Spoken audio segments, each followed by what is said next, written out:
الحمد للہ رب العالمین والصلاة والسلام علی رسولہ الامین اما بعد یا ایہا الذین اے لوگو آمنو جو ایمان لائے یا ایہا الذین آمنو اے ایمان والو لا تقولو نہ تم کہو راعنا راعنا وقولو اور تم کہو انظرنا انظرنا واسمعوا اور سنو یا ایہا الذین آمنوا لا تقولوا راعنا وقولوا انظرنا واسمعوا اے ایمان والو تم راعنا نہ کہو تم انظر نہ کہو واسمعوا اور سنو وللکافرین اور کافروں کے لیے عذاب ہے علیم دردناک وللکافرین عذاب علیم اور کافروں کے لیے دردناک عذاب ہے۔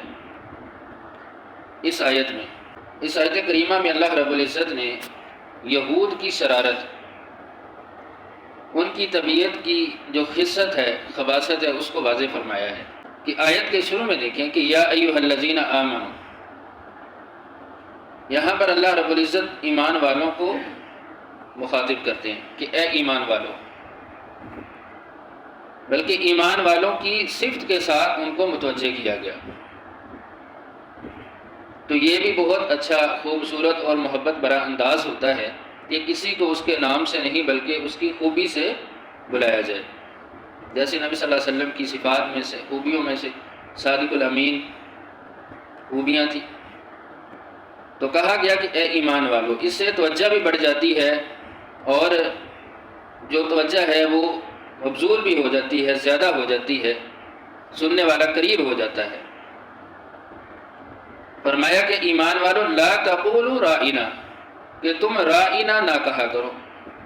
بات کیا ہے کہ نبی صلی اللہ علیہ وسلم کے پاس مسلمان بھی بیٹھتے اور یہود بھی بیٹھا کرتے تھے،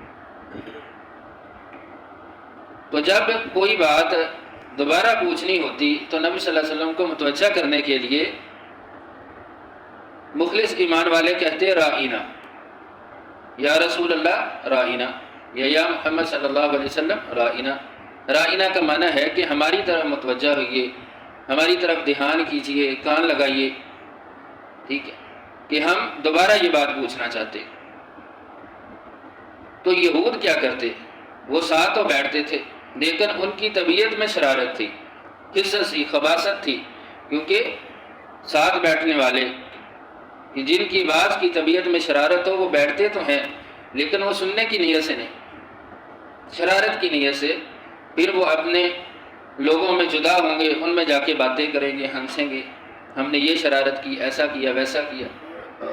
تو یہود آپ کو راعنا نہیں کہتے تھے، اس لفظ کو بگاڑ دیتے، زبان کو مروڑ دیتے، زبان کی ہیج کے ساتھ یا تو کہتے راعینا، اس میں یا کا اضافہ کر دیتے، اس کا معنی بن جاتا ہے کہ اے ہمارے چرواہے، یا اس کو اس میں فاعل بنا دیتے راعینن،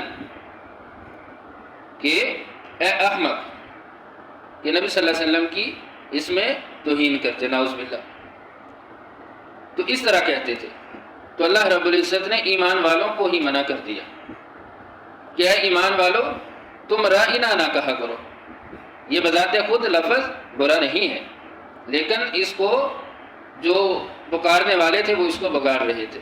کہا وقول انظرنا، اور تم انظرنا کہو، اس کا معنی بھی وہی ہے کہ ہماری طرف دیکھیے یا ہماری طرف متوجہ ہوئیے، وہی معنی ہے۔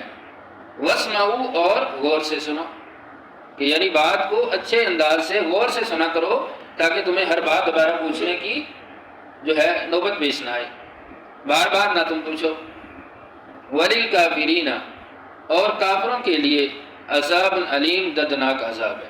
جس نے اللہ کے حکم کو نہ مانا ان کے لیے دردناک عذاب ہے۔ اب اس آیت سے کئی باتیں سمجھ آتی ہیں۔ ایک تو یہ کہ اگر کوئی شخص لوگوں کو اللہ کی طرف بلاتا ہے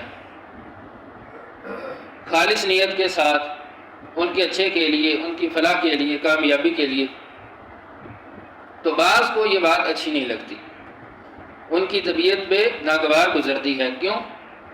کیونکہ ان کو لگتا ہے کہ یہ ہمارے خلاف جائے گا، یا کوئی اپنا مفاد ختم ہوتا نظر آتا ہے، اس وجہ سے وہ کھلی اور چھپی دشمنی پہ اتر آتے ہیں. چھپی ہوئی دشمنی کریں گے، شرارتیں کریں گے اور کھلی دشمنی کریں گے، اپنا غیظ و غضب نکالتے رہیں گے. تو یہ ایک گھٹیا پن ہوتا ہے، بد اخلاق ہونا ہوتا ہے کہ بندہ اس طرح کا رویہ اختیار کرے.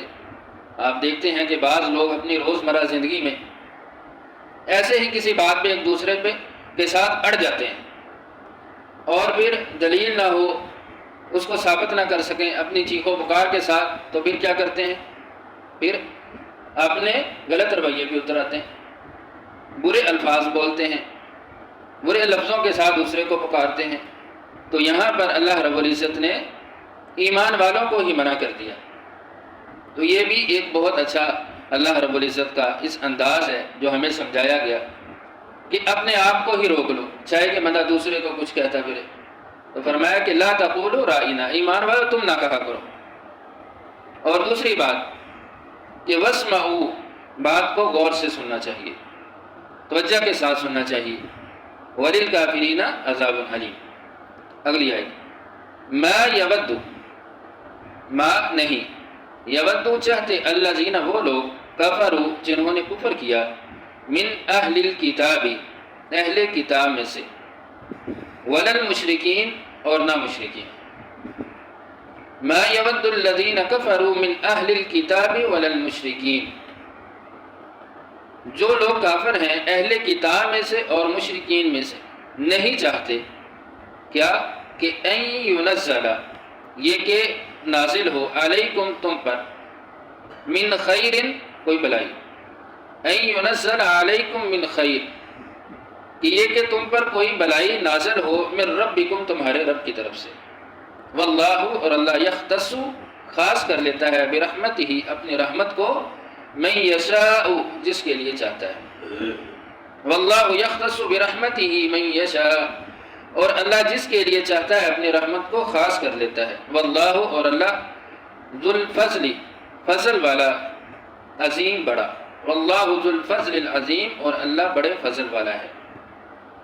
اب اس آیت میں اہل کتاب یعنی یہود و نصارہ، یہودی عیسائی اور مشرکین کا جو مسلمانوں کے مقابلے میں گٹھ جوڑ ہے اس کو بیان کیا گیا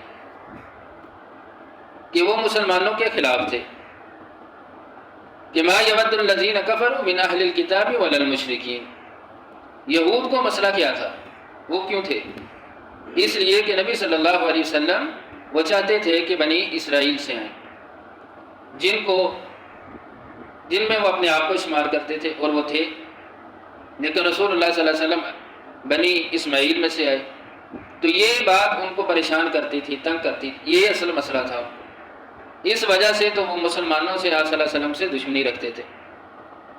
اور یہ بھی وجہ تھی کہ وہ کہتے کہ جن کو ہم اپنے سے چھوٹا سمجھتے ہیں، کمتر سمجھتے ہیں، ان پڑھ اور جڑ سمجھتے تھے، انہی میں سے ایک شخص ایسا ہے جو سید الانبیاء ہے. تو یہ بات بھی تکلیف دہ ہوتی ہے کہ جس کو بندہ اپنے سے چھوٹا سمجھے اور اس کو کوئی فضل مل جائے تو اس کے لیے شاید اتنی خوشی نہ ہو، لیکن حاسد کے لیے اس سے بڑی تکلیف ہوتی ہے. تو یہود کو اصل یہ تکلیف تھی. اور مشرکین کو کیا مسئلہ تھا؟ کہ آپ صلی اللہ علیہ وسلم کی دعوت تھی قولوا لا الہ الا اللہ، اور اس کی زد میں وہ خود آتے، ان کے اباء و اجداد آتے، جھوٹے معبود آتے، ان کی چدراہٹ آتی. تو یہ ان کو مسئلہ تھا، اس لیے وہ ایمان والوں سے دشمنی کرتے تھے. ان ینزل علیکم من خیر من ربکم، اور وہ چاہتے تھے کہ اللہ کی طرف سے آپ کو کوئی خیر، کوئی بلائی نہ پہنچے. علیکم کی جو ضمیر ہے یہ ایمان والوں کی طرف بھی ہے اور نبی صلی اللہ علیہ وسلم کی طرف بھی ہے. ان کا ارادہ یہ تھا. لیکن واللہ یختص برحمتہ من یشاء، کوئی چاہے یا نہ چاہے تو اس سے وہ کسی کے لیے اپنی یعنی اللہ کی خیر کو روک نہیں سکتا. کہ اللہ نے جس کے بارے میں خیر چاہی ہے، اچھا چاہا ہے، من یرید اللہ بہ خیرا یفقہہ فی الدین. نبی صلی اللہ علیہ وسلم کی بے شمار فرامین ہے کہ اللہ نے جس کے بارے میں خیر چاہی اس کو خیر پہنچ جاتی ہے، کوئی اس کو روک نہیں سکتا. واللہ ذو الفضل العظیم، اور اللہ بڑے فضل والا ہے، جس کو چاہتا ہے اپنے فضل سے نواز دیتا ہے، ہر نعمت عطا کر دیتا ہے. وآخر دعوانا ان الحمد للہ رب